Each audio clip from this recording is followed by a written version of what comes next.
I have 9:22.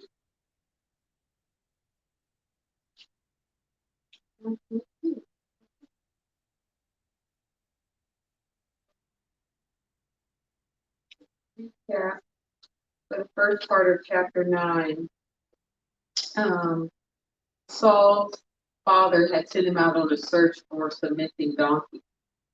And him and a companion and servant went out looking for the donkeys.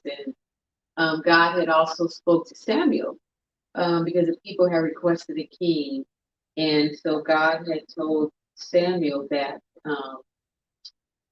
Saul was going to come to him. So we see this random thing with the donkeys, but then God talked to Samuel regarding, him coming into contact with Saul. So God was just setting up this whole meeting between the two of them. And God had told Samuel, who this person was, and that he was going to anoint him as king. And God had told him that Saul was going to be the person who would deliver them from the Philistines. And as we saw in the book of Judges, when they were in that repetitive cycle, that they would kind of be living right, for a minute, and then they would get caught up in the idolatry, and then some other people group would come and put them in captivity or make it hard for them, and then they would cry out, and then God would send a deliverer to them, by way of the judges. So God is kind of telling Samuel, and Samuel was the last judge, but Saul was going to be, he was going to be the deliverer of, help them to be delivered from the Philistines.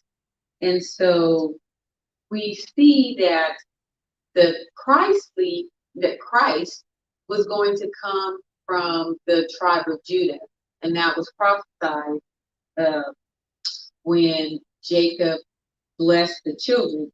So Saul being from the tribe of Benjamin, his purpose in life, his God-given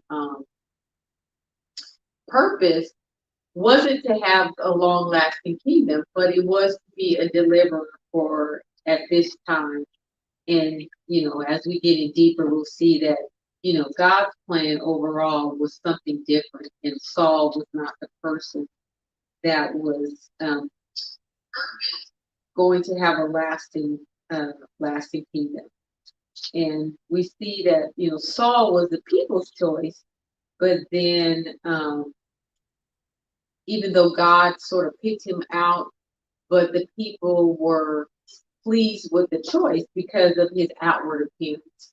But then later on, when we get into David, who becomes God's choice, God looks at the heart of the man and not what his physical appearance is.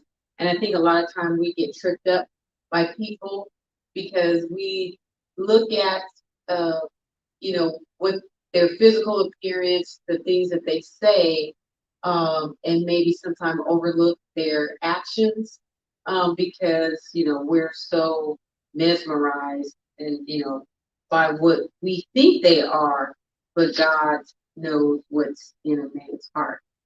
So starting from 22, so God has directed Saul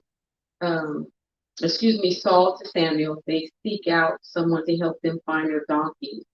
And then, so this is their meeting. And so 22, then Samuel took Saul and his servant and brought them into the hall and gave them a place at the head of those who were invited, who were about 30 men. So when Saul first meets Samuel, he tells him he wants to invite him to this dinner, and that he would tell him all the things that were in in part. Good morning. And so 23. So Samuel took to the cook to bring the portion that I gave you concerning which I said to you, set it aside. So when the priest did the offerings, there was choice parts that were set aside for them. And so Samuel told the person who was cooking that, to set this aside because he, set it aside for him. But his intention was to, even though this was sort of like a private ceremony, I mean, it wasn't like in front of all of Israel, but he was sort of honoring Saul as the future king. So he was, making something special for him. Because then the cook, and we're on, yes. Then the cook took up the leg with what was on it and set it before Saul. And Samuel said, here is what, do me a favor, Justin, grab my glasses out of my purse. Set it aside. Then the cook took up the leg with what was on it and set it before Saul. And Samuel said, here is what has been reserved. Set it before you and eat, because it has been kept for you until the appointed time, since I said I have invited the people. So Saul ate with Samuel that day. So he was honoring him in his in this meal. So 25, when they came down from the high place into the city, Samuel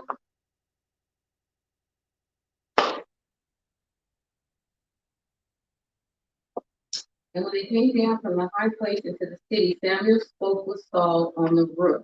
So the high place was just a place where they went up to worship. And so that's where they were having this gathering. And so now Samuel is taking Saul aside and having this conversation. Because up until now, Saul was just out doing what his father had asked. They were looking for their camels, or not camels, donkeys. And so he really didn't have any idea what was to come, that God had already laid out his future. And, if you think about that, we can just be going on in our life, doing the things that we normally do, go to school, going to work, getting married, having a family, or, doing whatever. But God ultimately has a plan for each and every one of our lives. And so at some point, if we are seeking God for our purpose, he will reveal it to you. And it could be in something so random as this. Saul was on a mission for one thing, but God had a mission for his life. Any thoughts or? Yeah, I think you're spot on with that. If we look at, so many people have plans as to what they were going to do in 2020, and God, and I guess you say the conditions at the time pushed people's weddings back, graduations, all this type of stuff. And I think that tends to happen when we plan, but we don't consult God for his direction. And we don't see that Saul was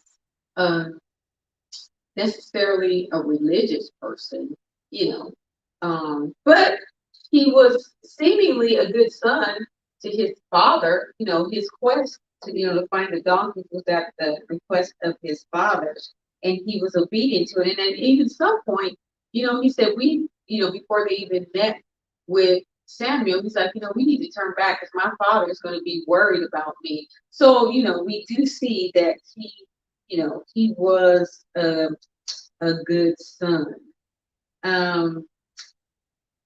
So 26, and they arose early, and at daybreak, Samuel called to Saul on the roof, saying, get up, that I may send you away. So Saul arose, and both he and Samuel went out into the street. And as they were going down to the edge of the city, Samuel said to Saul, say to the servant that he might go ahead of us and pass on, but you remain standing now, that I may proclaim the word of God to you. So when he first came in contact with Saul, Samuel, when he invited him to dinner, he told him, he said, don't worry about those donkeys that you're looking for, that they have been found. But, I still want you to stay with me because I have a word for you. So now after he met with Samuel, he spent the night with him. And so now Samuel is sending him on his way. But he's saying, I want to talk to you privately. So the companion, the servant who came with you, you send him on ahead and you stay back a little bit because I have a word for you. And so a lot of times, whatever God has for us doesn't have to be proclaimed. We don't have to have a prophet, come to the church with a bunch of people and he have to pick you out and tell you what God said to you, in front of everybody or whatever. But Samuel wanted a one-on-one personal conversation with him. And the thing that he's going to tell him, as we go forward, it was spot on. The prophecy, from that these things are going to happen. And it wasn't no long time frame. Years did go by, months, whatever. It was everything progressed exactly how Samuel said. And that's the first indication of a true prophet, that the things that they say are going to come to pass exactly the way they say it. We don't have to manipulate the situations to, seek to get God's favor or what he has promised, because if God has promised it, he's going to make a way. I was talking to a friend yesterday and, she's just kind of been going through like a hard time for, a couple of years and haven't been able to work and find a job. And and she was like, I've been praying. God doesn't listen to me. He doesn't hear my prayers. And, just very discouraged about the whole thing. The situation in her life. And then so fast forward, so God, has blessed her with the job in her career field. And, she had some issues and they asked her to fill out like a background check. And so she didn't do it. And they haven't asked her for it. So, that's just God. Because usually that's part of your onboarding process. Right. They have to do this. And the reason why she's in the situation she is because there was some, criminal activity in that field involving her, which has precluded her from, doing it. But she's, in this field now, didn't do the background investigation. So, and the person who offered her the job kind of knew her history. So, see how God just works it out. And she hasn't moved. They selling, her landlord sold her place and whatever. And this is the last hour. She literally had to be out by this weekend. And she's been looking and looking and looking for months. And something came through at the last minute. In God's timing. And so now she's like, basically she was saying she was kind of upset with God, cursing God, saying, why is all this stuff happening to me? But then she says now she can see God is answering her prayers. But we have to realize that God just doesn't bless us just because it's good time. God's been blessing you all along, even though you couldn't work in the field of your choice, but you never slept outdoors, you never missed a meal. So sometimes we have to see the blessing in our hardship and not just give God credit when things are going our way. Yeah. Go ahead.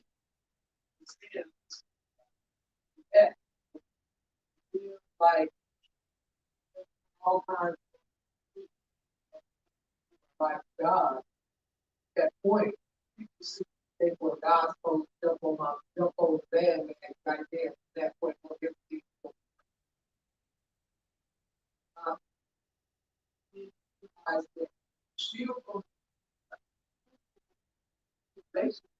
have to have that same patience we expected God to have all those years out to us, and we were doing our own thing. And I think that's the issue with a lot of young people. They do finally decide that they don't live for God. They think everything is supposed to instantly change. And I mean, well, I think we're old enough to know, we've been around 50 plus years. And I mean, in all your years, if we just look back on our life, whether you 5 or 50, things have not been perfect the whole time. Things ain't been perfect 90% of the time, 80% of the time, 50% of the time. Really, if you think about it, things ain't been perfect maybe 5% of the time. There's always something going on. And if we base our faith and if we base God's faithfulness on our good times, well, shoot, who would serve God? Because if there's not enough happy times to where you just happy all the time.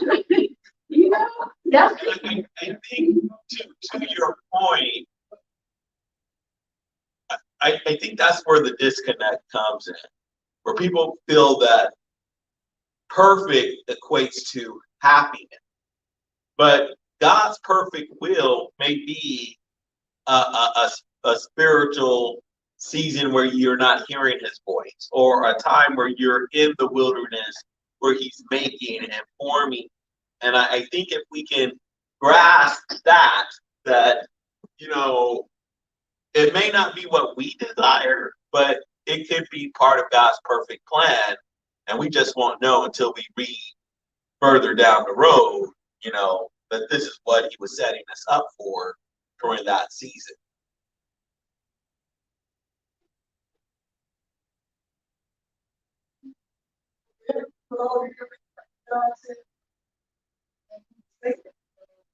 I have a house, or whatever you want to call it. Life is not always happy. If it was, life would have these stars. They just seem like they just turn total turn. Oh, see, you know what I'm saying? To me, it reminds me of about fall. Yes, it's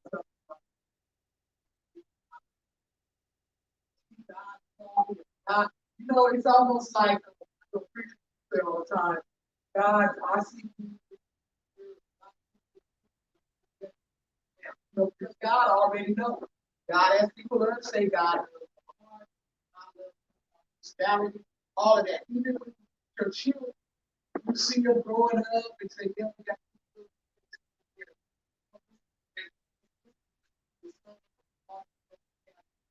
to take care of it, and then we get further down and we become grown that very much so be there the word to go. Do it. You know what I'm saying? But God already knew from the beginning it's all one. Regardless of what man thought. That's right. And we'll see that in a little bit. Yeah, because we never know. And who we are right now today is not who we will be tomorrow or next week. Hopefully God is growing us and maturing us. And so, when I was reading this, kind of going over this, I was thinking, we have a tendency as people, when someone is, comes to Christ, and they may have been, living a hellish life, and then they come to Christ, and we kind of want to look at them through, crooked eyes, like, oh, well, they used to do this, that, the other, da da da da, or whatever. And we don't give a person in our minds a true opportunity to change, and God changes us, once we accept Christ. We still may have like a little residue from our past, but God changes us, and instead of encouraging that change, we want to bring up, what they did. But what if God did that to us? Like, oh no, can't deal with you because you used to be. Well, what you used to be is not what you are and not what you're going to be. And I think you're hitting on the point where I think we're really starting to hit a crossroads in our society with cancel culture, where people are starting to see that society is becoming more and more unforgiving. And I think that's what you get when you have a sinful people not in a relationship with God. When we really look at, that Judeo-Christian principle of grace and of forgiveness and the ability to change, that's the bedrock, or that should be the bedrock of our faith. And we should be able to apply that to others. But I think we find it difficult because society tells us, we should not offer grace. And we can't do that. We're supposed to be the example. And and I'm not even talking about the non-believing secular world, just within the church. We so quick to point out point our fingers at other people and so there's so much more hypocrisy in the church probably than outside the church. So chapter 10 says, then Samuel took the flask of oil, poured it on his head, kissed him, and said, has not the Lord anointed you a ruler over his inheritance? So who's God's inheritance? It's Israel, right? That's who, so he's basically telling him, God is making you the ruler and kingdom over his people. So you are the one, you are the first one to be given that position. So Saul doesn't really have any point of reference. Have you ever been given a job, that they created a position for you to where, you don't even have the previous person to fall back on or anything, because you're the first one. And so whatever you do, you're going to make or break this situation. So this is the position Saul was in. They've never had a king, a physical king. I mean, God was their king, their ruler, and so God was the first man who was going to take that leadership role in this position. And so we crossed over into chapter 10. Right? Yeah. So verse 3 says, when you go from me today, that is 2. You go from me today? Yeah, you're probably in a different translation, because in NIV it says, when you leave me today. Okay. Yes, when you leave me today, you will meet 2 men near Rachel's tomb. Rachel was the wife of Jacob, and who died giving birth to the final son, Benjamin. At Zelzah, on the border of Benjamin, they will say to you, the donkeys you set out to look for have been found, and now your father has stopped thinking about them and is worried about you. He is asking, what shall I do about my son? So now this is a conversation that Samuel wanted to have with Saul. So it's just them 2 together. And so he's anointing him according to what God had told him to do. And so now he's telling him, prophesying about what his journey back home is going to look like. So he told him, the donkeys have been found, but now your father is worried about you. So then you will go on from there until you reach the great tree of Tabor. 3 men going up to God at Bethel will meet you there. One will be carrying 3 young goats, another 3 loaves of bread, and another a skin of wine.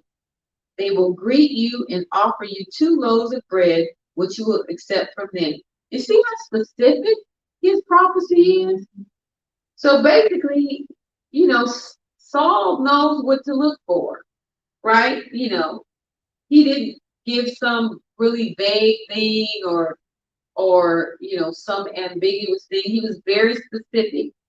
This is who you're going to meet. This is what they're going to have. This is what they're going to offer you.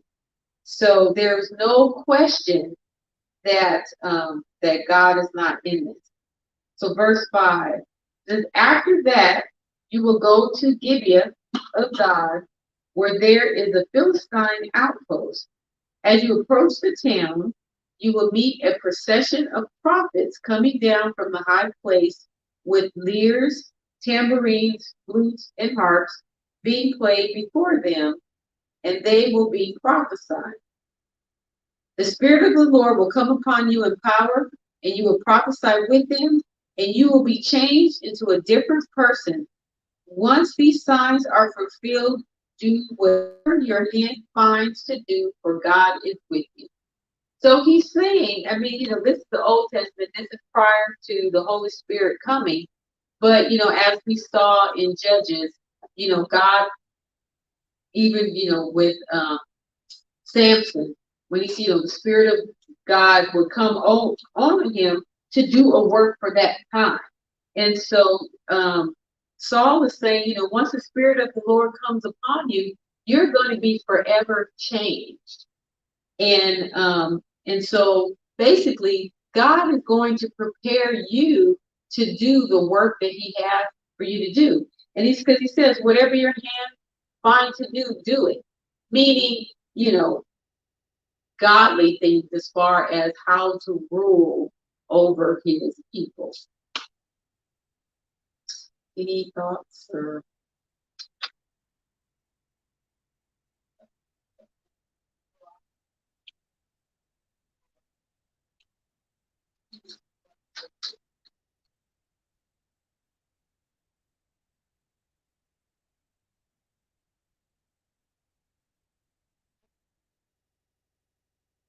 Mm-hmm. Yeah, and with this, we see, Saul started off good, but he didn't end very well. And so it was more so an outwardly change. It never got in his heart, so to speak. So verse 9, as Saul. What do you think it is? Because you're right, we have Saul, we have Solomon,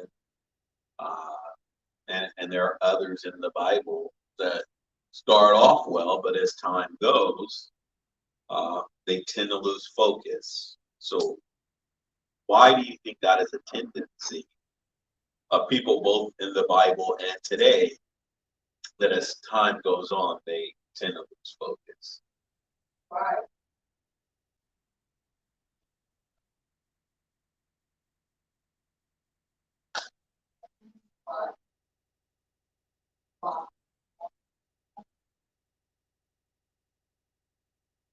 And I think you're right. I think it's just the human condition. I think that's just how we are. We can get so caught up in our own self and start believing that, the good things that are taking place or whatever is because of me. And we tend to forget, God is in control of everything.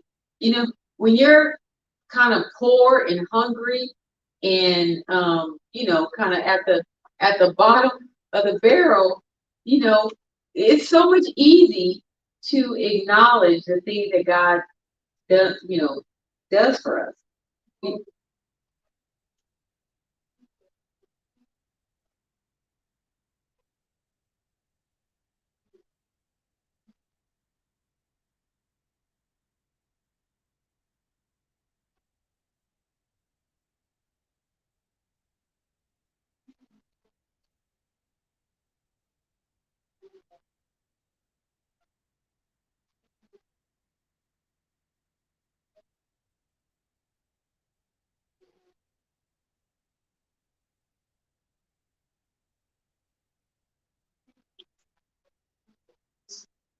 Praise.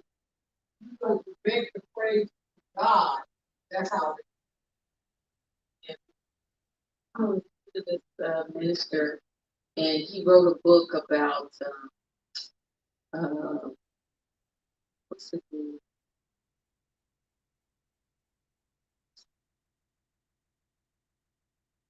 What's the evangelist? He just died, but 2 years ago, Billy Graham, yeah. And he said, he was at some big meeting and stuff, and he said, he was trying to make conversation with him, and he was like, oh, you know, uh, you preached a wonderful message tonight, and whatever. And he said, no matter how hard he tried to compliment him, Billy Graham would always bring it back to God. And he says, oh, you did a wonderful message. And he said, it wasn't me, it was God. And he's like, okay. And then he said, well, and I really like that point where you said, God can change people. And he's like, well, he can. I mean, so he never wanted to take any of the glory. He always would acknowledge that, God is the one running the show, and you're just a vessel that he's using at this date and time. And so, back to kind of the pastor's question, I think people, like you said, get so caught up in themselves. And that's, and I guess we do that. We're people. We have feelings and all that. But just like, Saul or David or Solomon, even though David, he messed up just about as much as anybody else did, right? I mean, by no means was he perfect. And so, I remember when we went over this in my Bible study, there was one lady, she's like, I really love David. And then she goes, but I really hate him too. I mean, it was like, she had a love-hate relationship because he would do these really great things and he had, character, but then he would do really bad things. But the thing with David, and I think what we need to remember, David did not always recognize when he did something bad, or God maybe had dealt with him, or the prophet would come to him. But when it was brought to his attention, he always went back and repented and asked God to forgive him and asked him to change his heart, asked him to help me walk upright before you. And even when he did that, he still fell again, just like we still fall. But when people bring stuff to us, do we say, what, you're right, I screwed up, I messed up, I shouldn't have done that, I shouldn't have said that, I shouldn't be doing this? Or do we get an attitude that's like, who are you to come and tell me about me? So,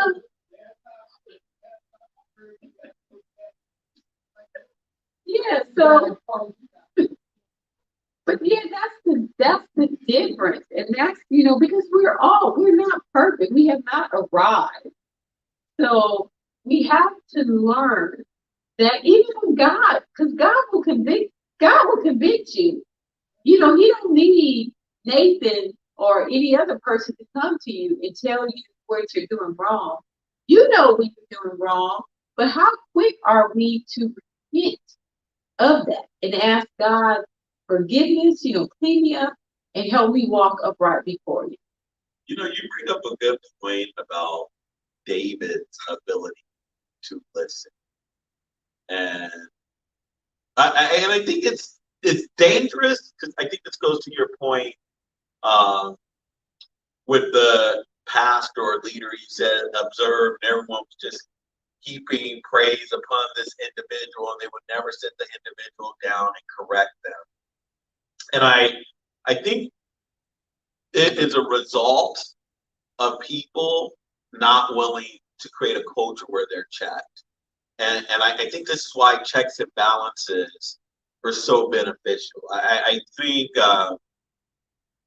when you look at the foundation of our nation and the three branches of government that are, supposed to be equal in nature, the executive, the legislative, the judicial branch, I think within the body of Christ, boards have to understand that they are there to hold the leader if you will, in check, in balance. You know, we read how it was 30 people at this meeting where Saul was essentially being ordained to become the king of Israel. There was people there that helped put him in place.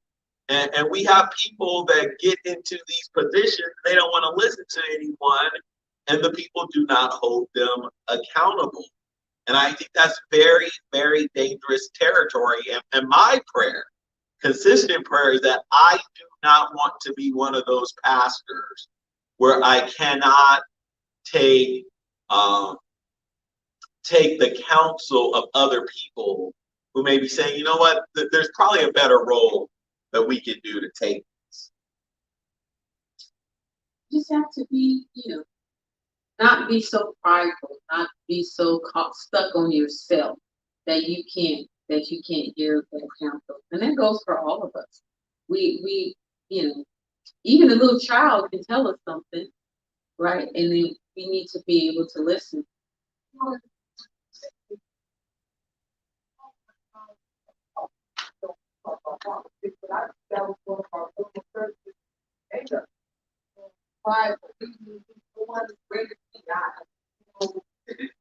And at some point in your life that it turns people off. Because it's like, okay, so you're this, you're that. Stuff is falling apart. Stuff is not falling apart. But I think as being leaders, we have to be able to acknowledge, once again, it's all about God. If you make it, God. God chooses to have us fall for whatever reason to build us back up. God. And I think that's what we have to come to the picture.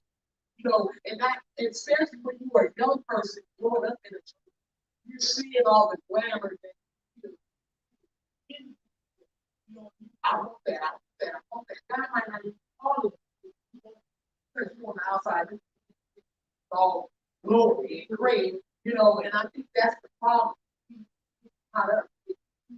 You are one of big people instead of considering God as giving us guidance. Very true. Let's see, where did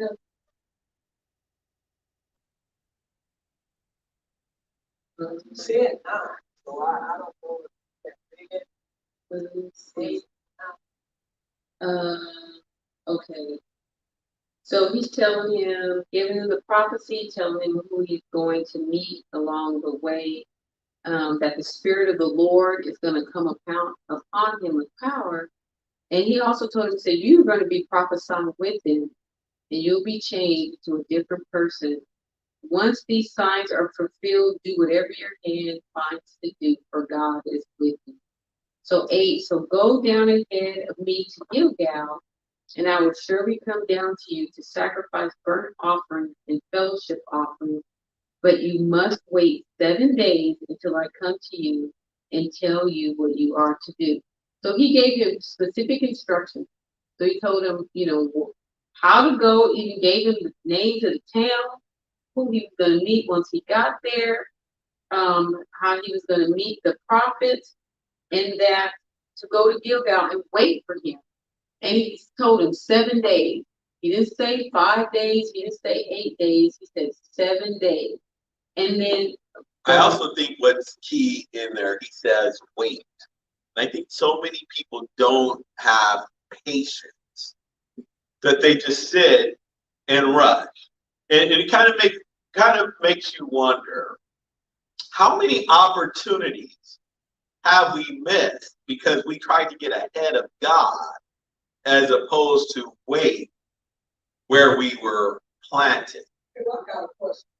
Now, fast, I recall David Paul.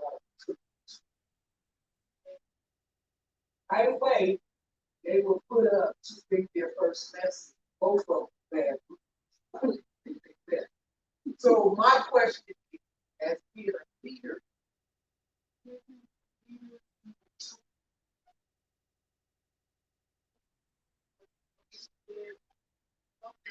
to me, it's almost like, okay, let's see if God really told you. You know, and God could have, I'm not gonna say he didn't, but just because God said, okay, you're gonna be a man of God, I want you to teach the word, does that mean tomorrow? No. So if I can chime into this, and I have I have discussions like this with pastor friends of mine all the time, where I think that there are some denominations that do a poor job of preparing people for ministry and what does ministry mean. And I think some people have a distorted view that ministry is all about being in the pulpit, preaching and breaking down the text. There's different gifts. And so I think when someone is called, I think we were talking about this on Wednesday, understanding like discipleship.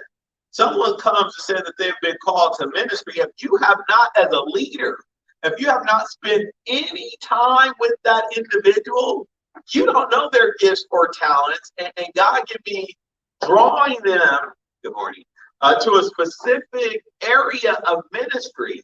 But because the only thing they think of as ministry is getting behind the podium in the pulpit preaching, they can truly miss what their calling is because they haven't known that there's a lot more to ministry than just preaching.